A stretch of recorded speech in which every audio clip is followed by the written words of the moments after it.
চোখের বালি। আপনার কাছে তো সব সন্তানই সমান। সন্তানের দিক থেকে কি মা কখনো মুখ ফিরিয়ে রাখতে পারে? ধন্য তুই মা, ধন্য তো শিখ। এরকম সোনার মন যেন প্রত্যেক মায়ের সন্তানের হয় রে। বলো আশা, তোমার কি খেতে ইচ্ছা করছে বলো। মাছ খাবে, ডিম খাবে, কি ইচ্ছা করছে বলো, আমি গিয়ে কাকিমাকে বলছি। না না, আমার ওসব আমিষ রান্না খেতে একদমই ইচ্ছে করছে না। তাহলে তাহলে নিরামিষ খাও। লাউ ঘন্ট খাবে, মোচা ঘন্ট, নাকি ছানার ডালনা? দুধ, আমার এসব কিছুই ভালো লাগছে না। সারাদিন শুধু ঘুমিয়ে থাকা আর খাওয়া, এসব কি কারো ভালো লাগে? সবাই সবার কাজ নিয়ে ব্যস্ত। আপনিও একটু পরে নিজের পড়াশোনা নিয়ে ব্যস্ত হয়ে পড়বেন। আমি চাই কি যে করি। বেশ, তো তোমার কি করতে ইচ্ছা করছে বলো। তোমার যা ইচ্ছে তাই করবে। সে কথা বললে আপনি রেগে যাবেন। না, রাখবো না, তুমি নির্ভয় বলো। আমার এখন বালির হাতে ঝিঙে বসতো আর বালির মুখে গপ্প শুনতে ইচ্ছে করছে। তুমি তো জানো আশা, আমি তাকে তোমার কাছে আসতে নিষেধ করেছি। আমি জানতাম আপনি রাগ করবেন, কিন্তু আমি যে আপনাকে না জিজ্ঞেস করে বালিকে ডেকে ফেলেছি। এই যে আমি কান ধরছি, দোহাই আপনার, আপনি রাগ করবেন না। আমি আর কখনো অবাধ্য হব না। বালি, বালি, এই নে, এটা পড়বি, দেখবি মন ভালো থাকবে। এ মা, এতে রাজরানীর গল্প আছে? আর ওই একঢাল চুলওয়ালা রাজকন্যা, তার গল্প আছে তো?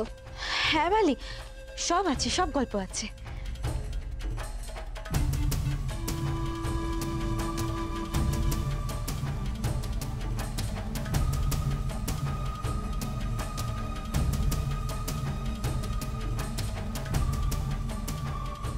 ও বালি, দেখো দেখো, ওই গল্পখানা পেয়েছি গো। ওই যে রাজকন্যার চুল ধরে রাজকুমার ডাইনি বুড়ির রাজবাড়িতে উঠে আসবে। ও বালি, আজ দুপুরে কিন্তু তোমায় ওই গল্পখানা আমার শোনা।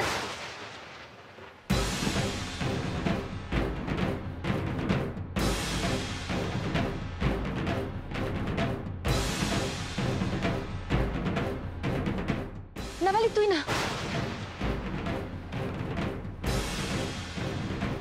ও মা বালি, তুমি ওরকম চেঁচিয়ে উঠলে কেন? কি সর্বনাশ! আশা যদি এবার ওটা দেখে। এই সময় যখন তখন ঝুঁকে কাজ করতে নেই, জানিস না বালি? আসলে কাগজটা পড়ে গেল, তোমরা কেউ তুলছিলে না তো, তাই তুলে ফেললুম। এটা কিসের কাগজ? আমাকে দাও, ওটা ওটা ওটা আমার আমার কাগজ। কিসের কাগজ ওটা? আমার দরকারি কাগজ, ওটা তুমি বুঝবে না। আপনার দরকারি কাগজ যখন, তখন একটু সাবধানে রাখুন না। দিন, কাগজখানা আমায় দিন, আমি দেরাজে গুছিয়ে রেখে দিচ্ছি। না না, তার কোনো প্রয়োজন নেই, এটা আমার এক্ষুনি লাগবে, আমার কাছেই থাক। দিদি, আমি কিন্তু বাতাসে অন্য একটা গন্ধ পাচ্ছি, বুঝলে? কি রে? দেখো, মইন এখন তার ভাবি সন্তানকে নিয়ে মেতে আছে। ওই কালনাগিনীর মতো তুচ্ছ ব্যাপারে তার এখন আসক্তি থাকবে না। কিন্তু আমার মনে হচ্ছে কালনাগিনীর ফাঁদে পা দিয়েছে অন্য আর একজন। কে রে? বেহারি না? তুই বেহারির কথা বলছিস তো? তুই ঠিকই ধরেছ দিদি। দেখো, ওই বেধবা মহিলার প্রতি বিহারীর নজর অনেকদিন ধরেই ছিল। খালি কিছু করতে পারছিল না, সামনে মইন ছিল বলে, বুঝলে? এখন সে সুযোগ পেয়ে মইনের ঘাড়ে বন্দুকটা রেখে গুলিটা দাগবে। তুমি খেয়াল করছো, সকালবেলা ওই বেধবা মহিলার জন্য তার পরাণ একবারে দরদে আকুপাকু করছিল।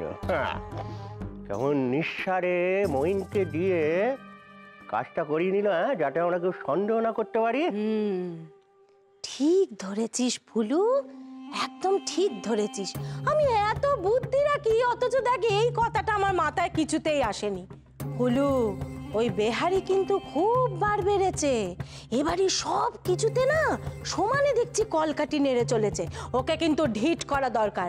ফুলু তুই এক্ষুনি মাথা খাটিয়ে এমন একটা উপায় বার কর দেখি, ওই বেহারিকে না পচা ডোবায় নাকানি চোবানি না খাইয়ে আমি ছাড়ছি নে। আর তাহলে আমার নাম তারা সুন্দরী নয়। দিদি দিদি দিদি একটু ধৈর্য ধরো দিদি, একটু ধৈর্য ধরো। শোনো দিদি, তুমি এখন তু শব্দটি করবে না। হ্যাঁ, ওস্তাদের মার শেষ রাতে। শোনো দিদি, বিহারি সারা রাত ধরে দুধে জাল দিয়ে যাবে, আর ভোরবেলা উঠে আমি সেই দুধে টুক করে একটু নেবু চিপে দেবো। হ্যাঁ, বিহারির আর কিরকা হবে না। বলছি কি তুই কি ভেবেছিস সে কথা একবার বল। লক্ষ্মী ভাই, সোনা ভাই, বল না। আমি তো দিদি, হয়তো আমাকে বলবি না, বল। শুনবে শুনবে আবার শোনো। দিদি, বিহারি আর ওই বেদবার প্রেম আরো মাখো মাখো হয়ে উঠতে দাও, বুঝলে? মাঝখানে কোনো ব্যাঘাত তুমি ঘটাবে না। আমি ওই ছেলের মতলব বুঝে ফেলেছি।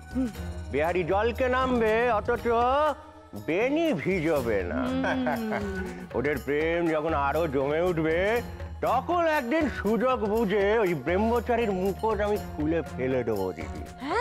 দিদি, বিদ্যাসাগরের চেলার সাথে এই নষ্ট বেদবার বিয়ে দিয়ে তবে আমি ছাড়বো। দাদা, আমাদের কি লাভ হবে পুলু? দিদি, তোমার এই ভাই কিন্তু স্বার্থ ছাড়া এক পাও এগোয় না। শুনবে কি লাভ শুনবে? বিহারিকে হাতে নাতে ধরেই আমি মোটা টাকা চাইবো মুখ বন্ধ রাখবার জন্য। আর টাকাটা হাতে পেয়ে গেলেই দিদি বিহারিকে পেটে ফেলবো। কেমন দিল? বাবা, খুব ভালো, একদম ঠিক কথা বলেছিস। কি বুঝছিস? না দিদি, এখন উত্তেজিত না হয়ে সমুকে গিয়ে বলো তৈরি থাকতে ও বেলা আমার সাথে বেরোবে। সমুকে কেন? তাকে নিয়ে আবার কোথায় যাবি তুই? পাত্রীকে বাড়িতে এসে তোমার ছেলে আর ছেলের বউকে ডেকে যাবে। তুমি ভুলে গেছো? সমুদ পাত্রী দেখতে যাওয়ার কথা ছিল না? একদম ভুলে গেছি পুলু। শোনো দিদি, সমুর কানে কিন্তু এই পাত্রীটা একবার বিষয়টা তুলো না। ও ছেলে আবার বেঁকে বসতে পারে। কি মনে থাকবে তো? যা। হ্যাঁ গো বিনোদিনী, এটা কি বলো দিকে? এটা হলো কালো জিরে বাটা। মা বলছিল মায়ের নাকি ঠান্ডা লেগেছে, গরম ভাতে যদি এটা খায় তাহলে শরীরটা একদম ঝরঝরে হয়ে যাবে। বাহ, এই নারকেলের বড়াটা তো বেশ বড় মুচমুচে হয়েছে। কি কি দিয়েছিস রে বিনো? একটু আতপ চাল গুঁড়ো দিয়েছিলাম মা। ও মা, তোমাকে একটু ডাল নেই না? আরে না দাঁড়া, এত সব রান্না করেছিস, এসব খাবো কখন? ডাল দিয়ে খেলেই হবে। ও কাকিমা, ধোকার ডালনাটা একটুখানি চেখে দেখো না। ধোকার ডালনা করেছিস তুই? বাহ, মইন ধোকার ডালনা খেতে খুব ভালোবাসে। অভিনব, মইনের জন্য তুই একটু ওই ধোকার ডালনা সরিয়ে রাখিস দেখি। কিন্তু মা, ধোকার ডালনা তো তোমার আর কাকিমার জন্যই করেছিলাম, আর তো নেই। নেই? দিদি, আমি বলি কি, তোমার বাটিটায় তো এখনো হাত দাওনি, ওটা বরঞ্চ মইনের জন্য তুলে রাখো। আমার এই বাটিটা থেকে আমরা দুজনে মিলে খাই। ভারী ভালো হয়েছে ডালনাখানা। সেই ভালো।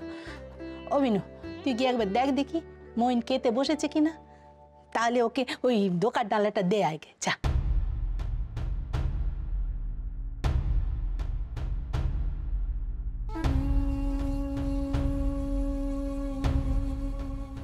মা, তোমার আবার কি হলো? আমাকে ক্ষমা করো মা, আমি তোমার এই কথা রাখতে পারবো না। পারবি না? দোহাই তোমাদের মা, তোমরা আমার কাছে এই অনুরোধটা করো না। তোমার খাওয়া শেষ হয়ে গেলে বরং তুমি নিজে গিয়ে দিয়ে এসো, কিন্তু আমায় যেতে বলো না।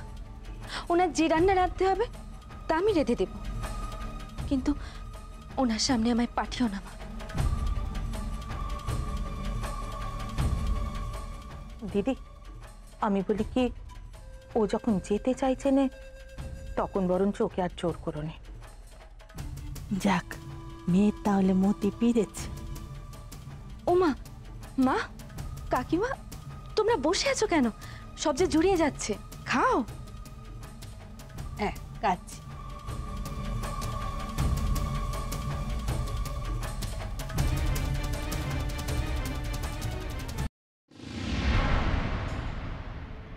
অনেক কষ্টে মা কাকিমার বালির বিশ্বাস ফিরে পেয়েছি। এমন কিছু করবেন না যাতে সেই বিশ্বাস নষ্ট হয়। দয়া করে আর আমার ঘরে আসবেন না।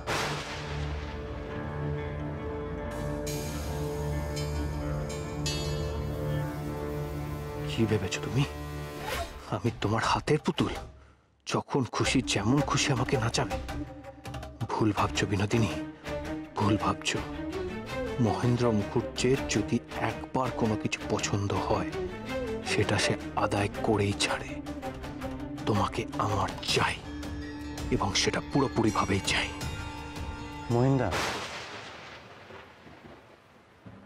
ব্যস্ত নাকি? না না, বলো কি দরকার? তেমন কিছুই নয়, কিন্তু একটা আর্জি ছিল। বিহারি, ভূমিকা না করে বলো না কি দরকার। বিশেষ কিছু নয়, একটা সই করতে হবে। সই?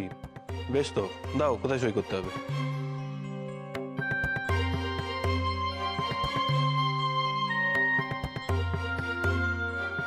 মহিন্দা কাগজটা পড়া মাত্র রেগে একেবারে আগুন হয়ে যাবে, কিন্তু কাগজটায় মহিন্দার সইটা থাকলে চিঠিটা অন্যরকম গুরুত্ব পাবে।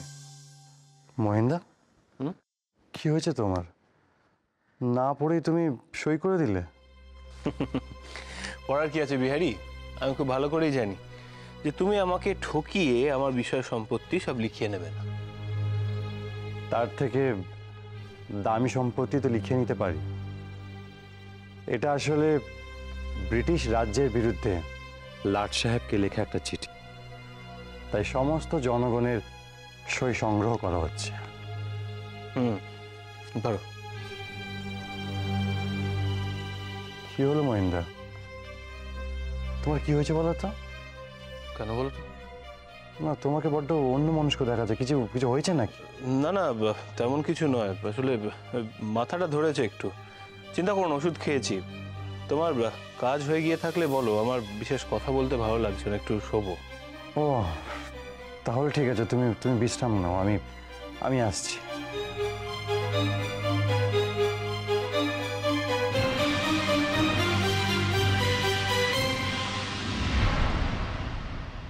তুমি বুঝতে পারছো না, মা আর মামাবাবু আমাকে ওই পিরানখানা আর ওই ধুতিখানাই পরতে বলেছেন। ও হ্যাঁ, আর সঙ্গে আমার ওই গলার সোনার হারখানা। হ্যাঁ, ও আর কি ছিল? ও হ্যাঁ, ওই পিরানের সঙ্গে যে সোনার 3খানা বোতাম ছিল ওইগুলো। হ্যাঁ, সোনার বোতাম, সোনার চেন। কোথায় যাচ্ছেন উনি? এই সুহাস, চলো বার করে দেবে তো। কোথায় যাবেন বলুন তো? সাজগোজের এত ঘটাক কিসের? আরে দুধ চাই, আমি কি জানি নাকি সেসব? মায়ের হুকুম যে আমাকে এক্ষুনি নাকি তৈরি হয়ে মামাবাবুর সাথে কোন কুটুম বাড়িতে যেতে হবে। এ কি, তুমি কাঁদছো কেন আবার সুহাস? কি হয়েছে? আমি জানি মা আপনাকে কোথায় পাঠাচ্ছেন। তুমি জানো? এই তুমি কি করে জানলে? আমি তো একটু আগে জানলাম। আপনি এত সোজা সরল কেন? আপনি কেন বোঝেন না কিছু? আমি তো আপনার কথা শুনেই বুঝতে পেরেছি আপনি আর এবার থেকে আমাকে আর ভালোবাসবেন না। এসব কি বলছো বলো তো তুমি সুহাস? আর কি বা বুঝেছো? আর এইসব কথার মধ্যে তোমাকে ভালোবাসার বা না বাসার কথা আসছে কোত্থেকে? হ্যাঁ, মা আমার সতী নেওয়ার ব্যবস্থা করছে। মা বাবু আপনাকে মেয়ে দেখাতে নিয়ে যাচ্ছে। আরে দূর সুহাস, তুমি যে কি সব বলো না। আরে মা আর মামাবাবু আমাকে কুটুম বাড়িতে নিয়ে যাচ্ছেন, আর কুটুম বাড়িতে আমি যদি একটু সোনা গয়না পরে না যাই তাহলে বংশের নাম থাকে বলো তো? হ্যাঁ, বংশের মান সম্মান কোথায় যাবে? সেই জন্যই তো। আরে শিগগিরই চলো, আমার জিনিসপত্রগুলো খুঁজে দিতে হবে তো। বাবা চলো তো, চলো।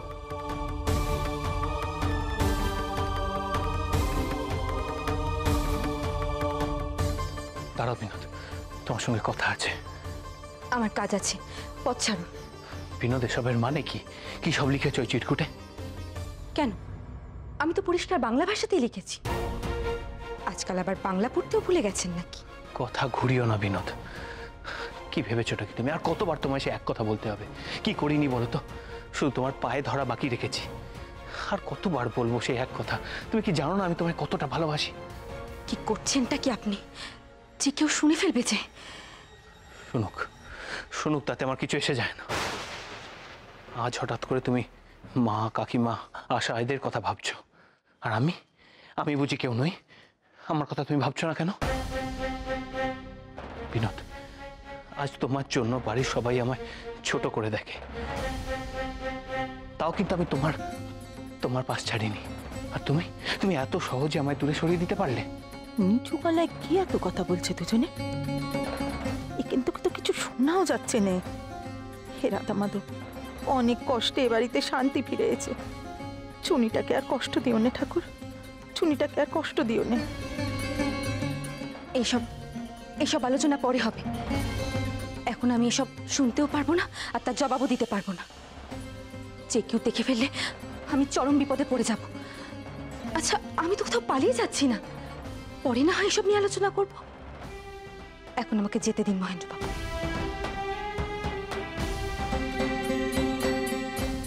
তাহলে কি এখনো মইনার বিনোদিনী?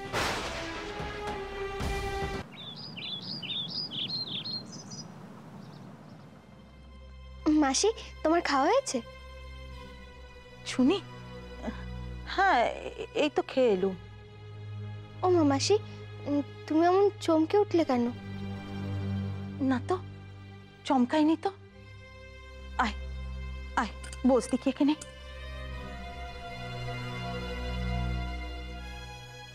দেখ মা, তোকে কটা কথা বলি। মানুষের মন ভারী অদ্ভুত, তার যে কখন পরিবর্তন হয় কেউ বলতে পারেনি। এই যে মইন বাবা হবার খবর পেয়ে এমন বদলে গেল, সবকিছু আবার আগের মতো সুন্দর হয়ে গেল। এ কি আমরা কেউ কোনোদিন ভাবতে পেরেছিলাম? কিন্তু এমনটা যে চিরদিন থাকবে এ কথাও কেউ বলতে পারেনি শুনি।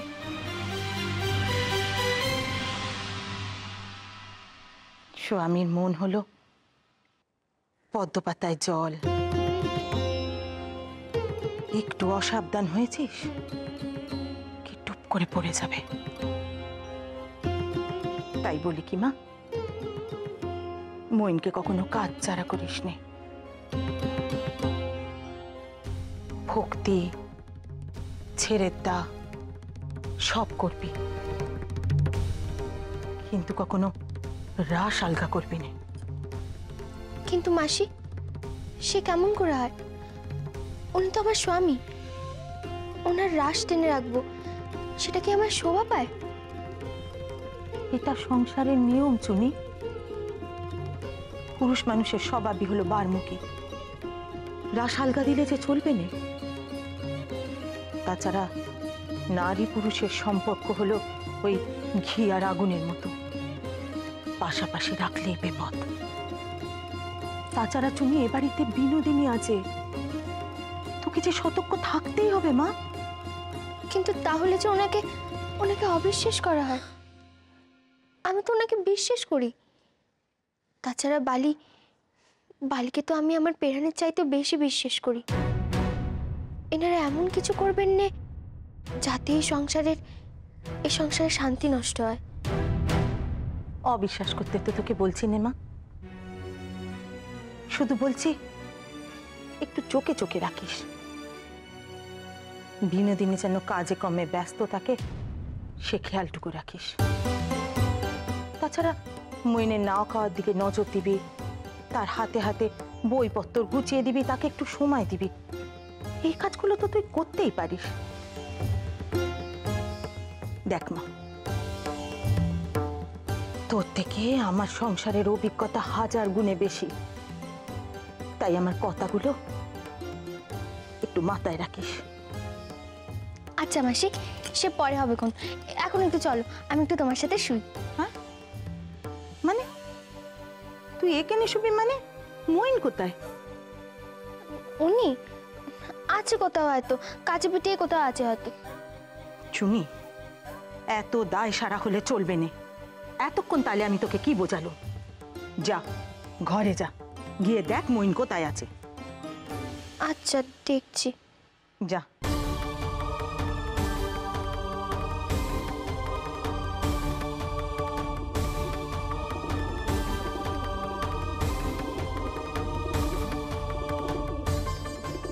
তোমাকে কি করে বোঝাবো মাসি? উনি আমাকে কতটা ভালোবাসেন সে শুধু আমি জানি। আর বালি যে নিজের ভুলটুকু বুঝতে পেরে এখন অনুতাপের আগুনে পুড়ে মরছে। ওদের দুজনকেই যে আমি মন প্রাণ দিয়ে ভালোবাসি মাসি, কি করে ওদের অবিশ্বাস করব? আগুনের পরশমণি ছোঁয়াও প্রাণে, এই জীবন পূর্ণ করো, এই জীবন পূর্ণ করো, এই জীবন পূর্ণ করো, এই জীবন পূর্ণ করো দহন দানে।